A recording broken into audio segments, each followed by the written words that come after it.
क्या आपकी मॉम भी आपको आपके घर से बाहर निकाल सकती है? क्या खुद के कमरे में और बाकी कमरों में कोई फर्क है? अपने ही कमरे में सफाई से रिलेटेड जो भी ऑर्डर्स है, हमें उन्हें मानना चाहिए या नहीं? इतने सारे यंगस्टर्स आज अपनी मॉम के खिलाफ प्रोटेस्ट क्यों कर रहे हैं और इससे देश पर क्या इम्पैक्ट हो रहा है? In the next 3 minutes we are going to tell you about the new room cleanliness law. और ये लॉ सिर्फ एक घर पर नहीं, it applies to everyone, anyone in any corner of this world, including me and you. So please watch this video till the end, and if you already guessed कि ये video किस बारे में है, तो इस वीडियो को शेयर कीजिए। So let's start from the beginning. Our parents owned us from the time when we were in the womb. हमारे पैदा होने से पहले हमारे पेरेंट्स के बीच में एक एग्रीमेंट हुआ जिसके वजह से हम पैदा हुए, और हमारे पैदा होते ही हमें कंट्रोल करने के लिए उनको लीज मिल गई थी. In my case, after so many years, this lease came to an end जब मैंने अपनी टेरिटरी बनाने के लिए खुद का अलग एक रूम मांगा.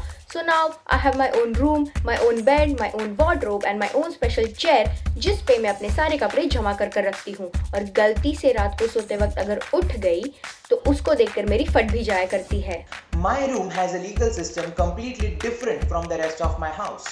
It has its own mini constitution. मेरा रूम रिलेटिवली फ्री है और बाकी के रूम से कम रेस्ट्रिक्शंस है. यहाँ पे नेटफ्लिक्स, ऑल्ट बालाजी और पॉनहब जैसे एप्स अलाउड है. मेरा रूम मेरे ही घर का पार्ट है, लेकिन फिर भी यहाँ के प्रिंसिपल्स, लीगल और पॉलिटिकल सिस्टम्स बाकी के घर से अलग. इसे कहते हैं one house two system policy. इस रूल का मिसयूज करके मैं मेहमानों से बचकर अपने रूम में आके सो जाता हूँ, और फिर सेल्फ स्टडी के नाम पे फिर से अपने रूम में आके मैं obviously फिर से सो जाता. Also, what is considered as free speech or allowed in my room will be considered as subversion in other parts of the house जहाँ लोग मुझे सुन सकते हैं.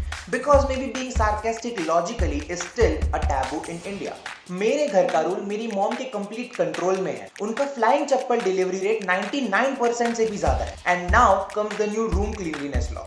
In other words, मेरे रूम में किए गए गंदगी को मद्देनजर रखते हुए मेरी मॉम मुझे पनिश कर सकती है. The international media या सिर्फ मेरी अंतरात्मा is calling this the end of freedom. If you want to know more about this law in detail, you can watch Hitler's idea of democracy.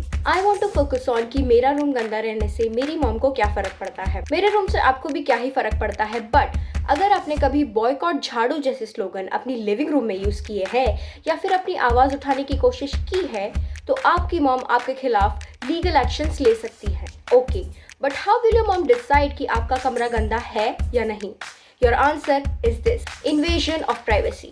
आपकी मॉम आपके कमरे में कभी भी आ सकती है और एक खाली चिप्स का पैकेट देखकर या फिर आपके बेड पे पड़े गीले टॉवल को देखकर ये डिसाइड कर सकती है कि आपका कमरा कोट अनकोट कबाड़ी की दुकान है. According to our mom's law, अगर आपने अलमारी में अपने कपड़े फोल्ड कर नहीं रखे हैं तो आप एक क्रिमिनल हैं. अगर आपने झुक कर अपने बेड के नीचे की धूल नहीं साफ की है तो आप एक क्रिमिनल हैं. अगर आपने कई दिनों से खुद को भी साफ नहीं किया है तो आप एक क्रिमिनल. और तो और अगर आपने आपके बाल लंबे कर लिए और उसे कटा नहीं रहे तो आप एक criminal. Okay, but why should we do something about it? We have to understand one thing कि ये अग्रेशन मॉम हर जगह दिखा रही है. लौकी की सब्जी खाने का कॉन्फ्लिक्ट, टाइम पे उठने का कॉन्फ्लिक्ट, सब्जी वाले से एक्स्ट्रा धनिया मांगने का कॉन्फ्लिक्ट, शर्मा जी के बेटे से कम मार्क्स लाने का कॉन्फ्लिक्ट, और अब ये. इस बात पर हमारे यूएन व्हाट्सएप ग्रुप यानी कि यूनाइटेड नल्लो ने कहा है कि we will not stay quiet about all of this. हमारी मॉम्स विक्टिम कार्ड प्ले करती हैं. घर पे प्रेस कॉन्फ्रेंस बुला के ये कहती है कि हाँ, मैं ही तो इस घर की नौकरानी हूँ. क्या यही दिन देखने के लिए तुझे पैदा किया था? जब मैं नहीं रहूंगी ना तब पता चलेगा. अपना प्रोपेगेंडा फैमिली व्हाट्सएप ग्रुप में और आस पड़ोस में जम के फैलाती है. हम क्या कर सकते हैं?